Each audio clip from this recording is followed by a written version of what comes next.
ആകാശം ഒരു വലിയ നിശബ്ദ നാടകശാലയാണ്. അവിടെ കോടിക്കണക്കിന് നക്ഷത്രങ്ങൾ മിന്നിത്തിളങ്ങുന്നു. പക്ഷേ ആ തിളക്കത്തിനു പിന്നിൽ ഭയാനകമായ ചില സത്യങ്ങൾ ഒളിഞ്ഞിരിപ്പുണ്ട്. നമ്മൾ ഇന്ന് യാത്ര ചെയ്യുന്നത് പ്രപഞ്ചത്തിലെ ഏറ്റവും നിഗൂഢമായ ഒരിടത്തേക്കാണ്. വെളിച്ചത്തിന് പോലും രക്ഷപ്പെടാൻ കഴിയാത്ത, സമയം പോലും നിശ്ചലമാകുന്ന, ഭൗതിക ശാസ്ത്രത്തിന്റെ നിയമങ്ങൾ തോറ്റുപോകുന്ന ഒരിടം. ബ്ലാക്ക് ഹോൾ അഥവാ കൃഷ്ണത്തുളകൾ. ഇത് വെറുമൊരു ശൂന്യതയല്ല, മറിച്ച് പ്രപഞ്ചത്തിന്റെ അവസാനത്തെ അതിർത്തിയാണ്. ഒരു നക്ഷത്രം എങ്ങനെയാണ് ഇത്രയും ഭീകരമായ ഒരു അവസ്ഥയിലേക്ക് മാറുന്നത്? എന്താണ് ഇതിനുള്ളിൽ നടക്കുന്നത്? നമുക്ക് ആ രഹസ്യങ്ങളിലേക്ക് ഇറങ്ങിച്ചെല്ലാം. ഒരു ബ്ലാക്ക് ഹോളിന്റെ ജനനം മനസ്സിലാക്കാൻ നമ്മൾ ആദ്യം നക്ഷത്രങ്ങളുടെ ജീവിതം അറിയണം. നമ്മുടെ സൂര്യനെ നോക്കൂ, അത് വർഷങ്ങളായി നമുക്ക് വെളിച്ചവും ചൂടും നൽകുന്നു. സൂര്യനുള്ളിൽ ഒരു വലിയ പോരാട്ടം നടക്കുന്നുണ്ട്. ഒരു വശത്ത് നക്ഷത്രത്തിന്റെ അമിതമായ ഭാരം കാരണം ഗുരുത്വാകർഷണം അതിനെ ഉള്ളിലേക്ക് വലിച്ചെടുപ്പിക്കാൻ ശ്രമിക്കുന്നു. മറുവശത്ത് നക്ഷത്രത്തിന്റെ കേന്ദ്രത്തിൽ നടക്കുന്ന ന്യൂക്ലിയർ ഫ്യൂഷൻ എന്ന പ്രക്രിയ ആറ്റങ്ങളെ കൂട്ടിയിടിപ്പിച്ച് വലിയ ഊർജം പുറത്തുവിടുന്നു. ഈ ഊർജം നക്ഷത്രത്തെ പുറത്തേക്ക് തള്ളുന്നു. ഈ രണ്ട് ശക്തികളും തുല്യമായി നിൽക്കുന്നതുകൊണ്ടാണ് ഒരു നക്ഷത്രം ഒരു പന്ത് പോലെ വൃത്താകൃതിയിൽ നിലനിൽക്കുന്നത്. ഇതിനെ സയന്റിസ്റ്റ് ഹൈഡ്രോസ്റ്റാറ്റിക് ഇക്വിലിബ്രിയം എന്ന് വിളിക്കുന്നു. എന്നാൽ ഈ ഊർജത്തിന് ആധാരമായ ഹൈഡ്രജൻ ഇന്ധനം എപ്പോഴെങ്കിലും തീർന്നു പോകും. അന്ന് ഈ സമതുലനം തകരും. സൂര്യനേക്കാൾ 10-20 ഇരട്ടി വലിപ്പമുള്ള ഭീമൻ നക്ഷത്രങ്ങളുടെ കാര്യമെടുത്താൽ അവയുടെ അവസാനം അതിഭീകരമായിരിക്കും. ഇന്ധനം തീരുമ്പോൾ ഗുരുത്വാകർഷണം വിജയിക്കുന്നു. നക്ഷത്രം സെക്കൻഡുകൾക്കുള്ളിൽ ഉള്ളിലേക്ക് തകർന്നു വീഴുന്നു. ഈ തകർച്ചയിൽ നിന്നുള്ള ആഘാതത്തിൽ നക്ഷത്രത്തിന്റെ പുറംഭാഗം ഒരു മഹാസ്ഫോടനത്തിലൂടെ തെറിച്ചുപോകുന്നു. ഇതാണ് സൂപ്പർനോവ. എന്നാൽ നക്ഷത്രത്തിന്റെ കേന്ദ്രം അപ്പോഴും ഉള്ളിലേക്ക് ചുരുങ്ങിക്കൊണ്ടിരിക്കും. എത്രത്തോളം എന്നാൽ കോടിക്കണക്കിന് കിലോമീറ്റർ വലിപ്പമുള്ള ഒരു നക്ഷത്രം ഒരു ചെറിയ നഗരത്തിന്റെ അത്രയും വലുപ്പത്തിലേക്ക് മാറും. അപ്പോഴും ചുരുങ്ങൽ തുടരുകയാണെങ്കിൽ അത് പ്രപഞ്ചത്തിന്റെ ഏറ്റവും സാന്ദ്രതയുള്ള ഒരു ബിന്ദുവായി മാറും. അവിടെയാണ് ബ്ലാക്ക് ഹോൾ ജനിക്കുന്നത്. ബ്ലാക്ക് ഹോളിന്റെ ഏറ്റവും പ്രധാനപ്പെട്ട ഭാഗം അതിന്റെ മധ്യബിന്ദുവാണ്, സിംഗുലാരിറ്റി. ശാസ്ത്രം ഇന്നും ഉത്തരം കണ്ടെത്താൻ കഷ്ടപ്പെടുന്ന ഒരിടമാണിത്. ഒരു വലിയ നക്ഷത്രത്തിന്റെ മുഴുവൻ പിണ്ഡവും അളവില്ലാത്തത്ര ചെറിയ ഒരു ബിന്ദുവിലേക്ക് ഒതുങ്ങുമ്പോൾ അവിടെ സാന്ദ്രത അനന്തമായി മാറുന്നു. സിംഗുലാരിറ്റിക്ക് ചുറ്റും ഒരു അദൃശ്യമായ അതിർത്തിയുണ്ട്. അതിനെ ഇവന്റ് ഹൊറൈസൺ എന്ന് വിളിക്കുന്നു.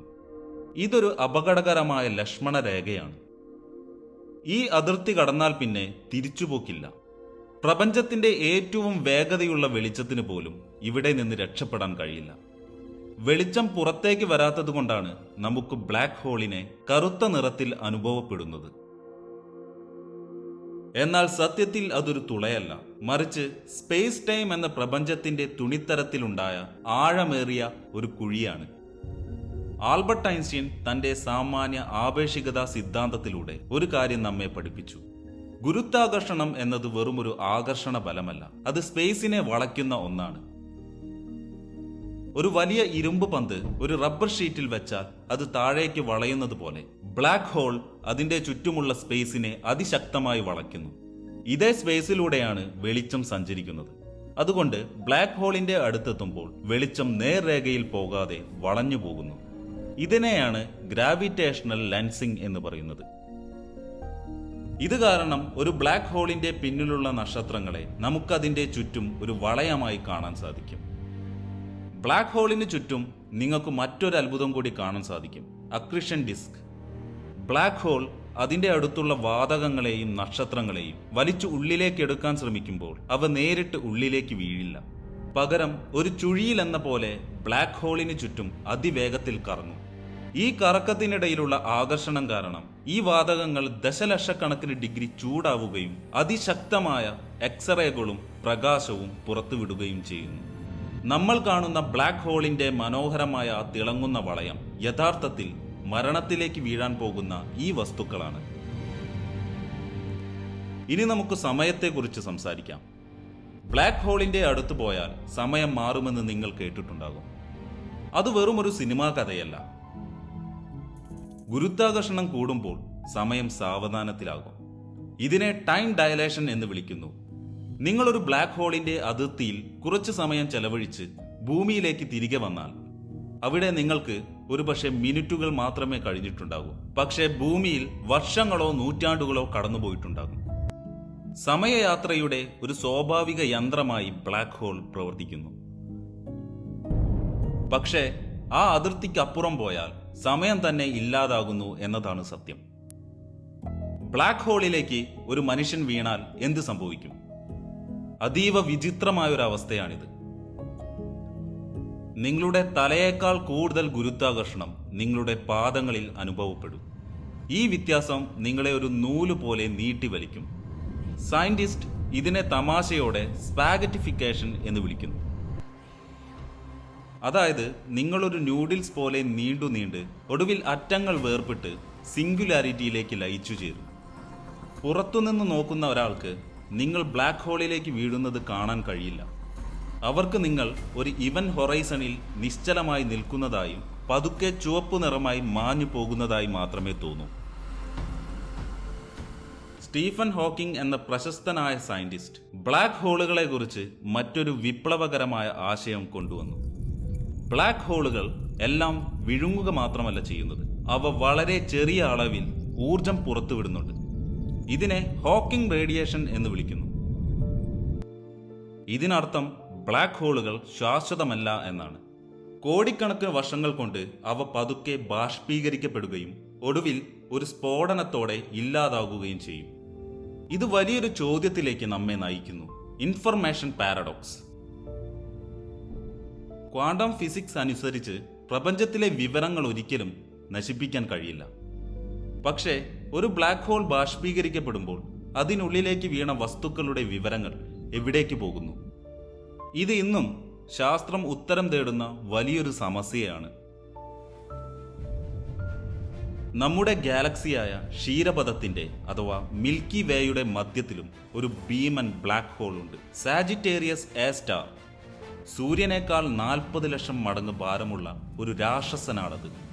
എന്നാൽ പേടിക്കേണ്ട, അത് നമ്മളിൽ നിന്ന് വളരെ അകലെയാണ്. യഥാർത്ഥത്തിൽ ഗാലക്സിയിലെ നക്ഷത്രങ്ങൾ ബ്ലാക്ക് ഹോളിനെ ചുറ്റിക്കറങ്ങുന്നത് ഒരു ക്രമത്തിലാണ്.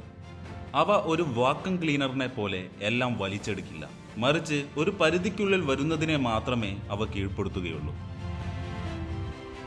2019 ഏപ്രിൽ 10 മനുഷ്യ ചരിത്രത്തിലെ സുപ്രധാനമായ ഒരു ദിവസമായിരുന്നു. ഭൂമിയിലുടനീളമുള്ള 8 ടെലിസ്കോപ്പുകളെ ഒന്നിപ്പിച്ചുണ്ടാക്കിയ ഇൻ ഹൊറൈസൺ ടെലിസ്കോപ്പ് വഴി മനുഷ്യൻ ആദ്യമായി ഒരു ബ്ലാക്ക് ഹോളിന്റെ ചിത്രം പകർത്തി. M87 എന്ന ഗാലക്സിയിലെ ആ ബ്ലാക്ക് ഹോളിന്റെ ചിത്രം ഐൻസ്റ്റീൻ സിദ്ധാന്തങ്ങൾ ശരിയാണെന്ന് ഒരിക്കൽ കൂടി ലോകത്തിനു മുന്നിൽ തെളിയിച്ചു. തുടർന്ന് നമ്മുടെ സ്വന്തം ഗാലക്സിയിലെ ബ്ലാക്ക് ഹോളിന്റെ ചിത്രവും നമ്മൾ എടുത്തു. അതോടെ ബ്ലാക്ക് ഹോളുകൾ വെറുമൊരു ഗണിതശാസ്ത്ര സമവാക്യമല്ലെന്നും അവ പ്രപഞ്ചത്തിലെ യാഥാർത്ഥ്യമാണെന്നും ഉറപ്പിക്കപ്പെട്ടു. എങ്കിലും ഇന്നും ഉത്തരമില്ലാത്ത നിരവധി ചോദ്യങ്ങൾ ബാക്കിയുണ്ട്.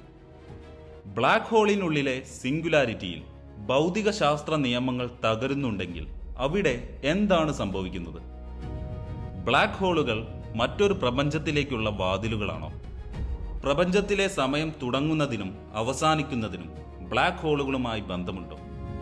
വോം ഹോളുകൾ എന്നറിയപ്പെടുന്ന പ്രപഞ്ചത്തിലെ കുറുക്കുവഴികളായി ഇവ പ്രവർത്തിക്കുമോ? നമ്മൾ പ്രപഞ്ചത്തെക്കുറിച്ച് അറിയുന്നത് വെറും 1% മാത്രമാണ്. ബ്ലാക്ക് ഹോളുകൾ നമ്മെ ഓർമ്മിപ്പിക്കുന്നത് മനുഷ്യന്റെ അറിവ് എത്ര പരിമിതമാണെന്നാണ്.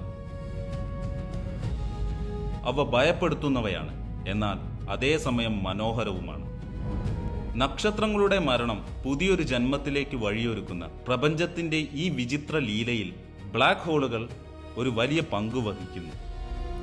ഒരുപക്ഷെ ഭാവിയിൽ നമ്മൾ കണ്ടെത്തിയേക്കാവുന്ന ഏറ്റവും വലിയ സത്യങ്ങൾ ഒളിഞ്ഞിരിക്കുന്നത് ഈ കറുത്ത നിഗൂഢതകൾക്കുള്ളിലായിരിക്കാം. ആകാശത്തേക്ക് നോക്കുമ്പോൾ ഓരോ നക്ഷത്രവും പറയുന്നത് ആ നിഗൂഢതയിലേക്കുള്ള ദൂരത്തെക്കുറിച്ചാണ്. അന്വേഷണങ്ങൾ തുടരും, കാരണം പ്രപഞ്ചം അതിൻ്റെ രഹസ്യങ്ങൾ പൂർണ്ണമായും വെളിപ്പെടുത്താൻ കാത്തിരിക്കുകയാണ്.